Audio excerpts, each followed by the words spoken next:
the woman you're with right now, or the woman you want, or the woman who walked away last year and is still living rent-free in your head.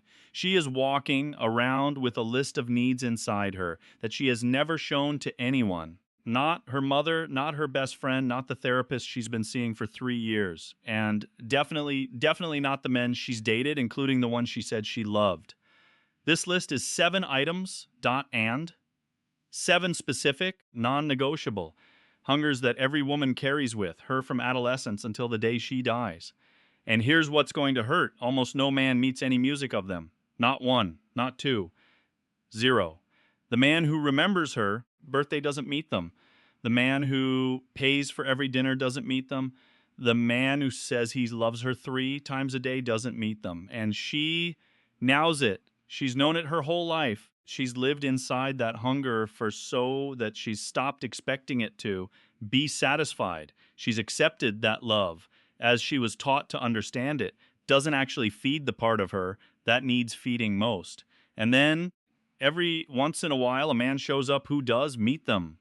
Not all 7 at once. That's almost impossible.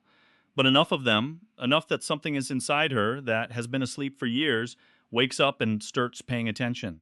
And when that happens, that woman becomes incapable of forgetting that man. She can date others. She can marry others. She can try to convince herself she's happy with lesser men. She will still think about him 20 years later when she's washing dishes at 11 p.m. and wondering how her life got so quiet. Today, I'm handing you those 7 needs, not to weaponize, to understand.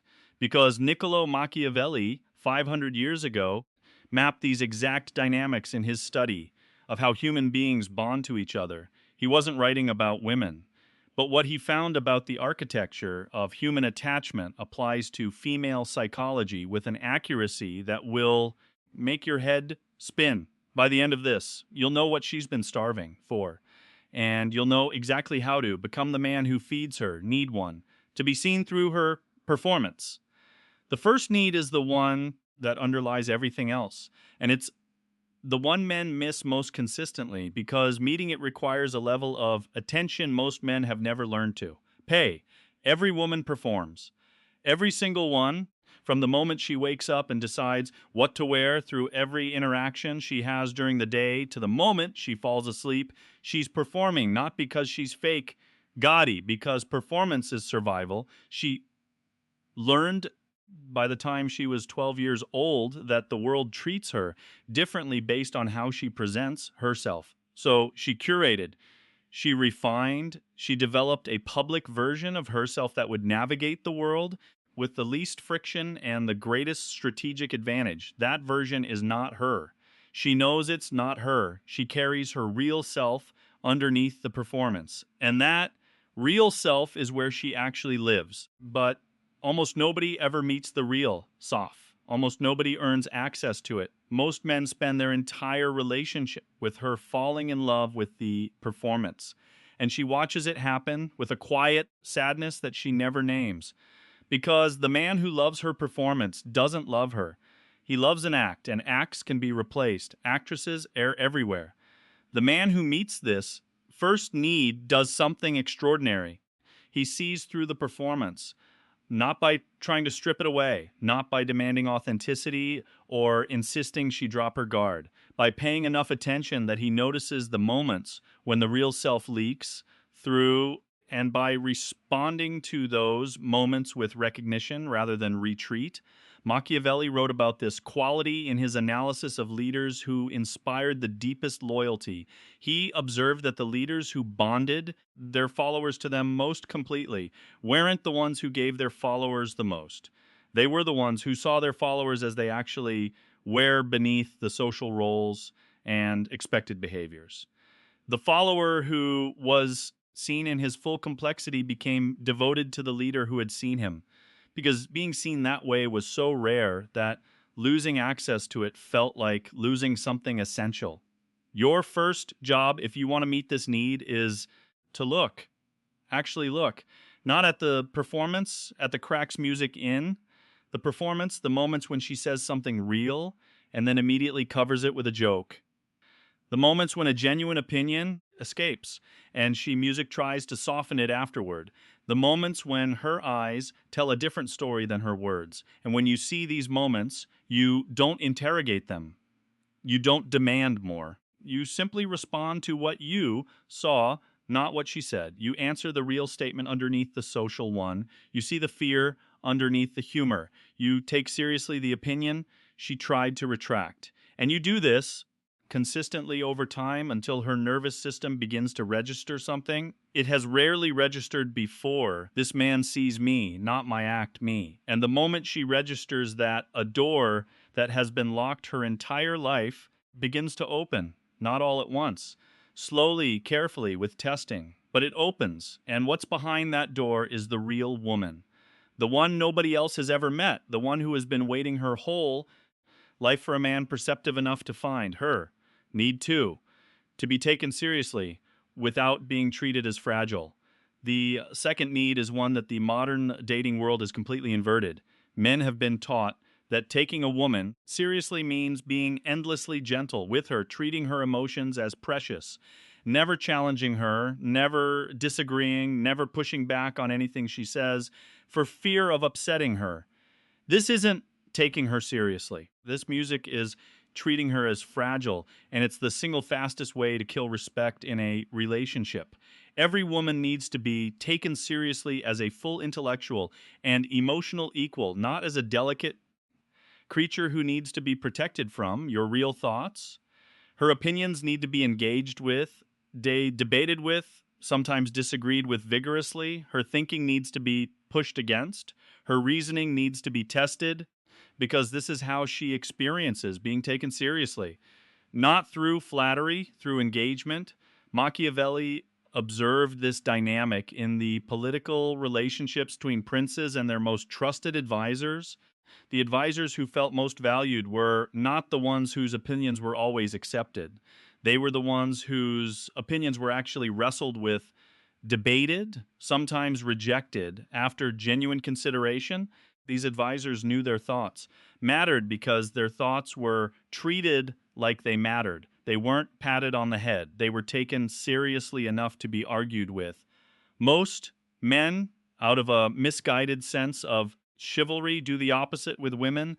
They nod along, they agree even when they don't agree, they soften their genuine positions to avoid conflict. And women, in response, feel a subtle but corrosive lack of respect from these men. Not respect from the woman toward the man, which is its own problem. Respect from the man toward the woman, because when he won't engage her thinking, when he treats her opinions like delicate flowers that can't be disturbed, he's implicitly communicating that he doesn't consider her capable of handling real intellectual engagement. The man who meets this second need is different. He disagrees when he disagrees. He pushes back when he sees an inconsistency in her reasoning. He offers his own perspective without apology. He takes her seriously enough to treat her ideas the way he'd treat the ideas of anyone he respected. And here's what happens when he does this. She comes alive, prod, because she finally has someone to actually think with, someone who isn't performing agreement to keep her happy, someone whose engagement with her mind feels real because it includes the possibility of genuine disagreement. This doesn't mean being aggressive. It doesn't mean being contrarian for its own sake. It means being music present enough in the conversation that your actual thoughts show up. Not just the thoughts you music think will please her. And a woman who is engaged with by that kind of present mind begins to feel something she rarely feels with other men. Respected, truly, fully respected as a complete human being whose ideas matter enough to be challenged. Need. 3. To feel her own desire reflected back to her. The third need is one that operates almost entirely below conscious awareness, because most women don't even realize they're starving for it until they finally encounter a man who meets it. Every woman has desire, real, layered, complex desire. Not just sexual, though that's part of it. Desire for experience, desire for feeling, desire for moments that wake her up from the routine of daily life. Desire for a kind of aliveness that most of her days don't deliver. This desire gets suppressed in most women by the time they're adults.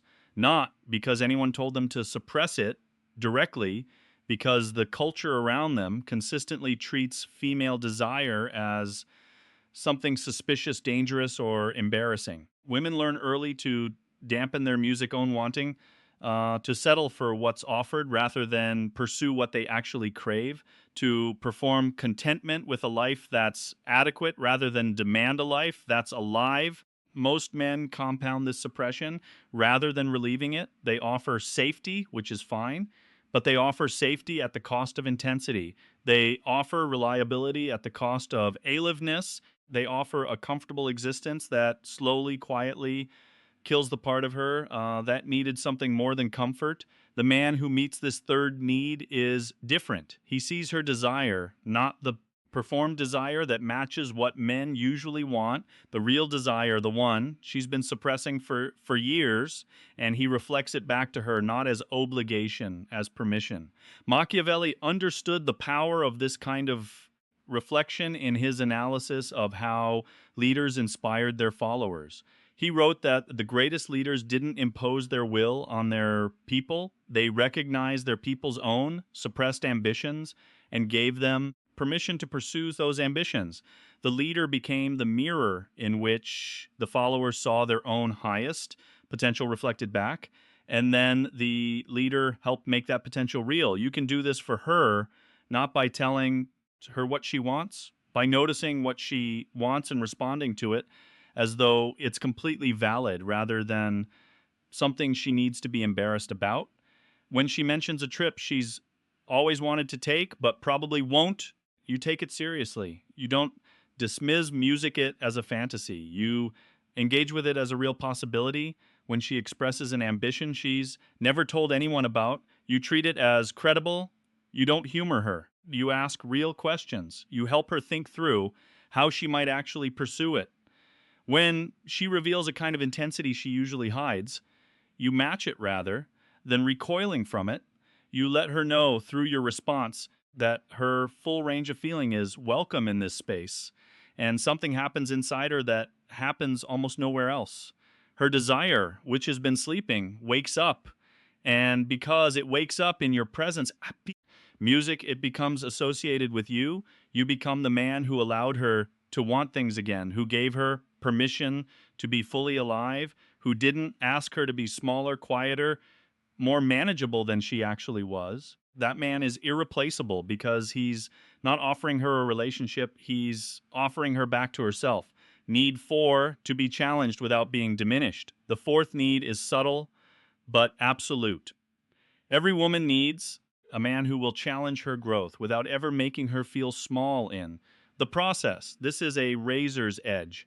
On one side is the man who never challenges her, who accepts everything she does and says without question, who treats her as though she has nothing to learn or develop. This man makes her feel unseen in a different music way. He doesn't believe in her enough to expect more from her. His acceptance, which feels loving, is actually a kind of giving up. On the other side is the man who challenges her with hostility, who criticizes her, who uses her weaknesses as ammunition, who makes her feel diminished whenever he points out something she could do better. This man creates a climate of anxiety that eventually poisons everything. The man who meets this fourth need walks the blade between these two failures. He sees her growth, edges, the places where she could develop, the patterns that limit her, the habits she falls into when she's not at her best, and he addresses them not as attacks, not as criticisms, as observations from someone who believes in her higher capacity and isn't willing to let her settle for less than it. Machiavelli wrote about this exact quality in his analysis of great teachers and mentors. He observed that the mentors who produced the greatest results in their students weren't the ones who praised their student constantly. They were the ones who held their students to a standard that the students hadn't yet reached, and who kept holding that standard with patience and belief until the students rose to meet it. This is what she needs from you, not as her teacher in a paternal sense, as her equal who believes she's capable of more than she's currently showing and isn't afraid to say so when it matters. when she's about to make a decision that reflects her fears rather than her values. You say something gently but clearly. You name what you're seeing when she falls into a pattern that undermines her. You point it out, not with accusation, with recognition, as Samyun, who sees the full potential she has and is alerting her that this moment isn't expressing it. When she doubts herself in ways you know are unwarranted, you don't just reassure her, you remind her specifically with evidence of why her doubts aren't accurate. You push her back toward her own competence. This is challenge as love, and it's rarer than diamonds because most men either won't challenge her at all or challenge her in ways that feel like attacks. The man who can challenge her from love consistently to Jad becomes something her soul has been searching for without being able to name.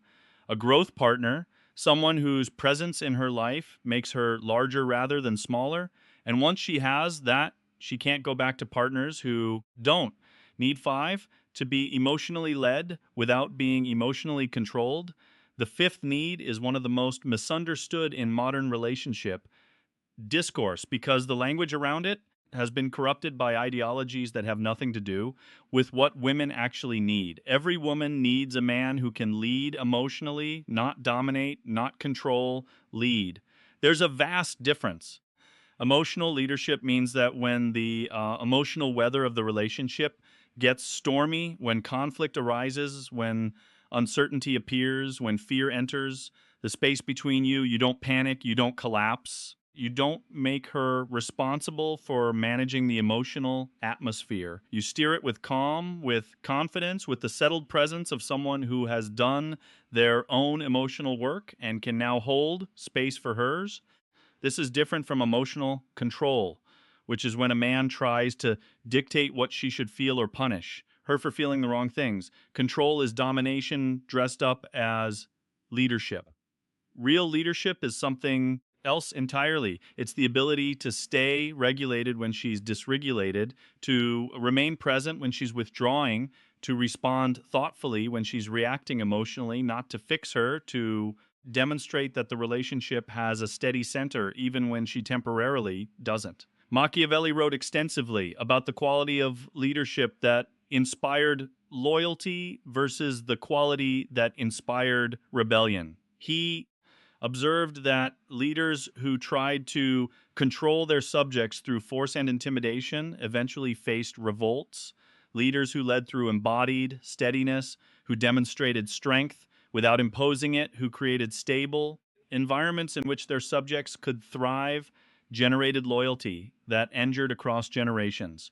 Your emotional leadership in the relationship creates exactly this kind of environment for her, an environment where she can have her feelings, even her messy feelings, without worrying that those feelings will destabilize you and therefore the whole relationship. An environment where she knows, without having to test it, that her moods don't dictate your moods, where her occasional storms don't turn into joint storms, where her breakdowns can happen because your breakdowns aren't simultaneous. This gives her something she rarely has: access to permission to be fully human without having to manage her humanity around a fragile music partner. Most men, when their partners get emotional, either try to fix the emotion immediately or get emotional themselves. Jai, which means their partners have to suppress their own feelings to take care of them. Neither response meets the actual need. The man who meets this need just stays present, calm, available, but not reactive. He says fewer words than most men say in these moments. He asks fewer questions. He just remains steady and warm, allowing her to move through whatever she's moving through, trusting that the movement itself is healthy and doesn't require his intervention. And she learns over time that this man is a safe harbor in the storms of her own internal life, not someone who calms her storms, someone whose steadiness allows her storms to pass without damaging anything important. That kind of safety is addictive because it's so rare. And once she has it, she'll build her whole life around keeping it. Need six, to be desired as a complete being, not a collection of parts. The sixth need is one that most men fail at without realizing they're failing because the culture around them has trained them to desire women in a specific fragmented way. Women are usually desired as collections of parts: her body, her face, her sex appeal, her charm, her kindness, her usefulness. Each part is appreciated, each quality is complimented, but the whole human being underneath those parts is rarely the object of the desire. Women feel this fragmentation constantly. They feel men desiring their appearance while not really wanting to, now who they are beneath it. They feel men appreciating their kindness while taking it for granted that it will always be available. They feel the pieces of themselves being consumed while the whole of themselves remains invisible. The man who meets the sixth need desires her as a complete being. Her body matters, yes, but so does her mind, her history, her fears, her ambitions, her contradictions, her future, her silence, her strangeness. He's not desiring the parts of her that are easy to desire. He's desiring the entire complicated human being, including the parts that are harder to love, the parts that don't fit into neat categories, the parts she herself has struggled with. Machiavelli's observation relevant here comes from his writing on the difference between superficial alliances, and deep ones. Superficial alliances, he noted, were based on specific mutual benefits. Each party wanted something from the other and traded for it. These alliances ended the music moment, the specific benefits disappeared. Deep alliances were based on something more fundamental. Each music party valued the other as a whole entity, including parts that weren't immediately useful. These alliances endured through crises that would have shattered the superficial ones. Your desire for her needs to be deep in this sense, not focused only on what you want from her, focused on who she is, the full complexity of her, even the parts that don't serve you directly. This looks like genuine curiosity about her inner life that doesn't need to convert into anything useful. Asking about her childhood, not to understand her better for strategic purposes, but because you actually want to know her. Remembering her stories not as data points, but as parts of her you now carry, appreciating her difficult qualities, not despite the difficulty, but because the difficulty is part of who she is, and you want all of who she is. When this kind of desire is directed at her, she feels seen in a way that fragmented desire can never produce. She feels that you want her, the complete her, not just the parts of her that are convenient for you. And this kind of being wanted goes beyond attraction. It becomes a kind of existential recognition, the experience of being loved as a whole person rather than consumed as a collection of useful or pleasing features. Once she has this, nothing less will satisfy her, and you become the reference point against which every other man in her life, past or future, is measured. The only one who wanted all of her. Need 7, to be chosen daily, not permanently. The seventh need is the one that ties all the others together, and it's the one that most men fail at most consistently. Music, because it contradicts everything they were taught about what commitment means. Most men think music commitment is a permanent decision. You decided once at the beginning of the relationship that you wanted her. That decision, once made, is considered final. You don't need to keep making it. You don't need to keep expressing it. It exists, it's permanent, and it should be sufficient for the rest of the relationship. This is not what she needs. This is actually the opposite music of what she needs. What she needs is to be chosen daily, not once, not at the beginning, not on anniversaries music and special occasions. Every day, in small ways, in ongoing ways, in ways that demonstrate that your commitment is not a static decision you made once, but a living, ongoing, active preference you keep renewing through your choices. Machiavelli wrote about this principle in his analysis of political alliances. He observed that alliances that were considered permanent quickly became taken for granted by both parties. They stopped putting effort into maintaining them. They stopped investing in them. They assumed the alliance would continue simply because it had been declared permanent. And these alliances almost always weakened over time, becoming shells of what they had been until they finally collapsed in crisis. because neither party had been actively music renewing them, alliances that were renewed daily through ongoing mutual investment, through repeated active affirmation, injured, because both parties knew they had to keep earning the alliance. Neither could coast on the initial declaration. The living nature of the commitment kept it alive. Your relationship with her works the same way, and the man who meets the seventh need is the man who never stops choosing her, not dramatically, not loudly, like quietly, consistently through 1,000 small decisions that add up to an ongoing affirmation. He chooses her attention over his phone when she's speaking. He chooses to come home present rather than absent, even when work was hard. He chooses to engage when he could retreat into routine. He chooses to find her attractive today, specifically today, with the bowl and face and age she actually has.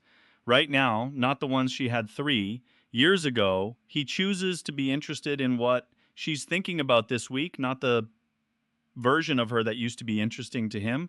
He chooses her repeatedly over the small alternatives that appear throughout every day, the work that could have his full attention, the distraction that could occupy his mind, the private world of his own thoughts that he could retreat into music permanently. And she feels this ongoing choosing. She feels it in ways she cannot articulate, but cannot miss. Because the difference between a man who chose her once and a man who chooses her daily is the difference between being kept and being loved. And she has been kept her whole life by family, by circumstance, by men who settled into comfort after initial pursuit. Being loved actively, continuously is something she has rarely, if ever, experienced. And when she finally experiences it with you, the effect is transformative because she becomes, for the first time in her life, someone who is actively wanted rather than passively retained. And that experience creates a bond that cannot be replicated, cannot be replaced, and cannot be broken by anything short of your own decision to stop choosing her 7 needs, to be seen through her performance, to be taken seriously without being treated as fragile, to feel her own desire reflected back, to be challenged without being diminished, to be led emotionally without being controlled, to be desired as a complete being, to be chosen daily, not permanently. These are not fantasies. These are not demons. These are the quiet, lifelong hungers of woman that almost no one ever meets. And the man who meets them, even most of them, even some of them, becomes the man she cannot forget. Not because he tricked her, because he gave her something her soul had been starving for without knowing how to ask for it. Machiavelli spent his life studying why certain people generated devotion and others generated resentment.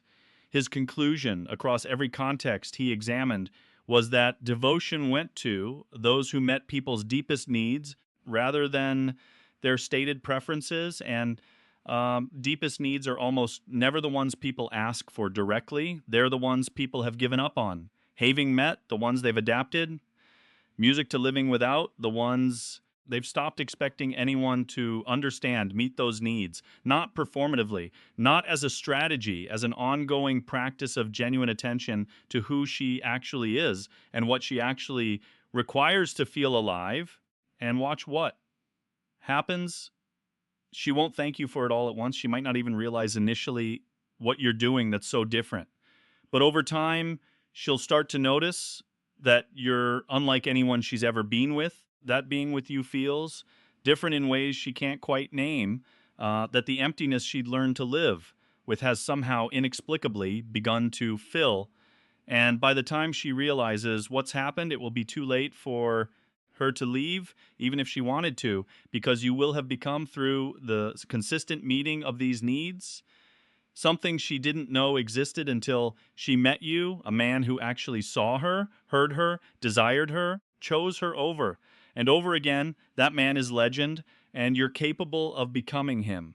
Not through techniques, through actual ongoing attention to what she actually needs rather than what you've been told to provide. Start today with whoever is in your life, with whoever comes into your life next. Pay attention. Look for the real her underneath the performance. Take her seriously without treating her as fragile. Reflect her desire back. Challenge her growth. Lead emotionally. Desire her whole. Choose her daily. Do these things even imperfectly, even inconsistently at first, and you will become something almost no woman has ever experienced. A man who met her. If this landed, subscribe. Share it with the man who's been trying hard but missing the target. This might be the redirection he needs. And remember, Machiavelli's deepest insight wasn't about power, it was about attention, the power to see what others miss. Use it well. Until next time.